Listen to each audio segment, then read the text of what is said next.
கடன் வாங்க வேண்டிய கட்டாயத்திற்கு மக்கள் தள்ளப்பட்டுள்ளதாக பொருளாதார நிபுணர் ராஜேஷ் தெரிவித்திருக்கிறார். புதிய தலைமுறைக்கு அவர் அளித்த தனிப்பேட்டியில் விலைவாசி உயர்வு முக்கிய காரணமாக இருப்பதாக கூறினார்.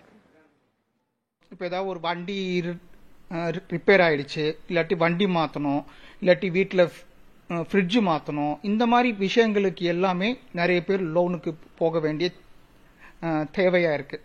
இது ஏன்னா லாஸ்ட் ஒரு 7-8 மாசமாவே பார்த்தீங்கன்னா எல்லா பொருளோட விலைவாசியும் அதிகமாயிடுச்சு. நம்பர் 1. நிறைய பேருக்கு அவங்கவுங்க அலுவலகத்தில் சம்பள உயர்வு இல்லை. இப்போ இன்ஃபோசிஸ் அப்புறம் டிசிஎஸ் இங்கெல்லாம் பார்த்தீங்கன்னா இந்த வருஷம் சம்பள உயர்வே யாருக்கும் கிடையாது அப்படிங்கிற மாதிரி சொல்லிட்டாங்க. ஸோ பணவீக்கம் வருஷா வருஷம் 10%லேருந்து 15% வரைக்கும் ஏறிக்கிட்டு இருக்கும் பொழுது நம்ம சம்பளம் 4% இல்லை ஒரு 3% அந்த மாதிரியாச்சும் இத்தனை வருஷமா ஏறிக்கிட்டு இருந்தது. இப்போ அதுவும் இல்லை.